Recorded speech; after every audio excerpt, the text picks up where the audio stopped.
Today, let's uncork the story of a woman who completely changed the way we think about, talk about, and, drink wine. She looked at this exclusive, kind of intimidating world and just blew the doors wide open for all of us. Her name is Jancis Robinson. You know that feeling, right? You're at a restaurant, they hand you the wine list, and it's like a novel full of names you can't pronounce. You just feel lost. Well, you're not alone. For a very long time, the world of wine was actually designed to make you feel that way. It was, for all intents and purposes, an exclusive club, a real members-only situation where insiders held all the knowledge. And the language they used? It was often intentionally complex. It made wine feel less like something to enjoy and more like a really difficult exam you were definitely going to fail. And the people who ran the show? Well, they were overwhelmingly male, part of this rigid old-school hierarchy. The whole system was just ripe for a shakeup. And the person who was about to do the shaking, she was the very last person anyone expected. And that's where Jancis Robinson comes in. She was a total outsider, and she was about to challenge everything. I mean, what made her so unlikely was her background. Jancis didn't grow up in a winemaking family. She wasn't part of the trade. No, she studied mathematics and philosophy at Oxford. So she was bringing this really logical, analytical mind to a field that was so often wrapped up in mystery and tradition. And her rise was just meteoric. Look at this. She starts as an assistant editor in 1975. By 1984, less than a decade later, she's not just the editor, she has also passed one of the hardest exams on the planet. But what even started her on this path? Turns out, it was just one single bottle of wine, a 1959 Chambolle Maizene Les Amoresses she tasted at Oxford. She said it was a total revelation, the exact moment she understood the incredible depth and pleasure a truly great wine could offer. That was it. That was her call to adventure. Now, to really grasp how huge her achievement was, we got to talk about the Master of Wine qualification. You can think of it as the Mount Everest of the wine world. It's incredibly prestigious, and it is notoriously difficult to pass. But here's the real kicker. Before Jancis Robinson, the MW was only for people who were already in the business. Buyers, sellers, the winemakers themselves. By passing that exam, she didn't just pass the test. She completely shattered a century-old tradition. She proved that you could be an expert because of your passion and your intellect, not just your job title. She had broken into the most exclusive club in wine. So, what was she going to do now that she was on the inside?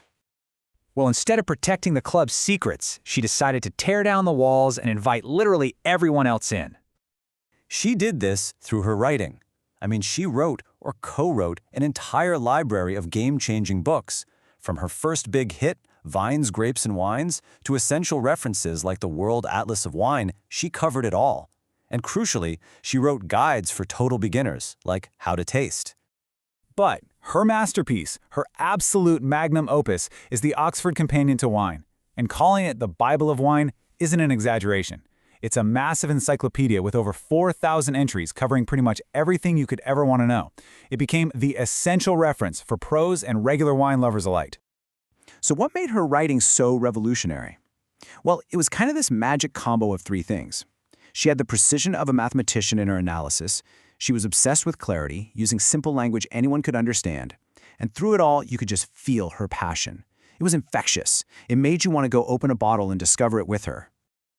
But her mission to open up the world of wine didn't stop with books. She saw the world was changing, and she spotted a whole new frontier, the internet. Okay, just think about the year 1999 for a second. While a lot of us were still dealing with dial-up modems, Jancis Robinson launched her own website. This was way, way before most other critics even thought about going digital. She saw the power of the web to connect people and to educate on a massive global scale. And her website wasn't just some blog. Oh no, it was a complete resource. It had this huge, searchable database of reviews, super in-depth articles, and, maybe most importantly, a community forum where people from all over the world could talk and share their discoveries. It became a daily destination for anyone serious about wine. So when you put it all together, this groundbreaking career, the definitive books, the pioneering digital work, what is her lasting legacy? How did she really truly change the world of wine for good? Well, her impact goes so much deeper than just tasting notes. She championed diversity, always pushing people to look beyond the famous names and discover new grapes and regions. She was way ahead of the curve on sustainability and climate change. And of course, by smashing that glass ceiling herself, she inspired a whole generation of women to follow in her footsteps. You can really boil it down to this. Before Jancis, the wine world was opaque. She made it accessible. It was hierarchical. She made it more inclusive. It was getting more and more standardized. She celebrated its diversity. She didn't just write about wine. She completely changed the conversation around wine. Her life's work really laid the foundation for the wine world we live in today, a world that's more sustainable, more diverse, and more open than it has ever been before. And that leaves us with one last, fascinating question to chew on. In this new world that she helped build, what's next? What does the future of wine even look like now?